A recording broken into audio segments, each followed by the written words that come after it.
I wanted to talk a little bit about making curtains because all of a sudden in all the DIY shows that I watch on TV, they're starting to show valances and side panels and curtains and things like that again. It really adds a lot of color to a room, and you don't have to be a professional drapery maker to be able to do these. So if you come in to get your fabric, bring your window measurements, and our staff can help you determine what size piece of fabric that you need to start with. I usually do double the width of the rod that I'm going to work with. Now this is a way that you can make really super easy curtains using these grommets. So I'm going to show you just really quickly how easy it is. It uses very small amount of sewing, but once you've determined the width of your window, you're going to fold your curtain top over 4 inches so that you have a double thickness. If you have really lightweight fabric like this, you can even fold it one more time to make it a little bit thicker. I also recommend using a drapery lining on these curtains because that helps protect the fabric from the sunlight coming through.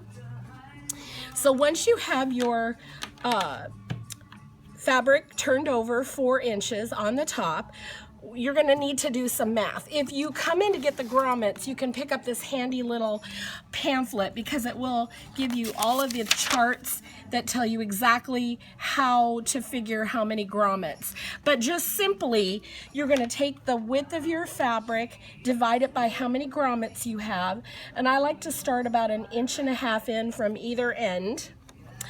And then you're going to need to do some measuring. Now, I use a marking pen that erases with the iron. So don't iron this once you get all your markings down or they're gonna disappear. So you're gonna mark your first grommet, and I have 4 inches here, so I'm gonna measure down 2 inches from the top and make my first mark like this. And then I want it to be 1.5 inches away from the side. So I'm going to mark here. Now I've gotten this little X. One of the amazing things about this grommet program is that it comes with a little stencil. So all you have to do once you've made all of these little cross marks all the way across your curtain is you lay this down and center that cross mark right where it is, and then you're going to draw around the outside edge like this. Okay, and that's all there is to it. Go ahead and mark that all the way across, and then you're going to apply your grommet. Now you don't need any special tools, but what I'm going to use is a pair of scissors to simply cut, and I like to cut just to the inside of that line just to make sure that my fabric doesn't pull out, so it makes it a little bit more snug.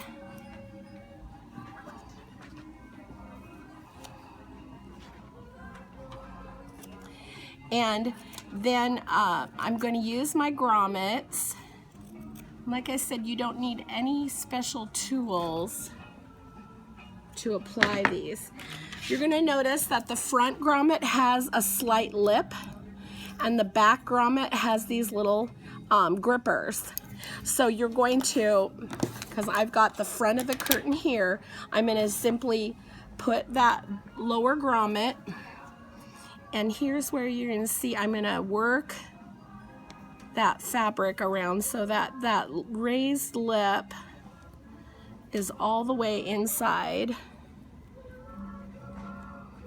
If you are using a heavier fabric, they do suggest that you take a little scrap of your fabric and cut a test hole in it to make sure that when you go to clamp these down, it's not too thick. So now that I've got that fabric tucked all the way inside, all I do is put the top over, and you'll hear a click. Just push down with the palm of your hand, and your grommet is installed. So just continue that all the way across. I will go back and finish the edges of this so that it's all ready to go, and then they just fit very nicely on a straight rod, or you can use it on a pole or a tension rod. These can be washed, machine wash in the machine, but they don't like the heat of the dryer. The nice thing about them is that if you do need to pop it off, there is a little indentation, and I didn't bring a screwdriver to show you. Don't tell anybody I used my scissors for this. You just pop it off like that. So if you are testing it, or if you decide that you want to use something different, they're really easy to remove. So that's all there is to that.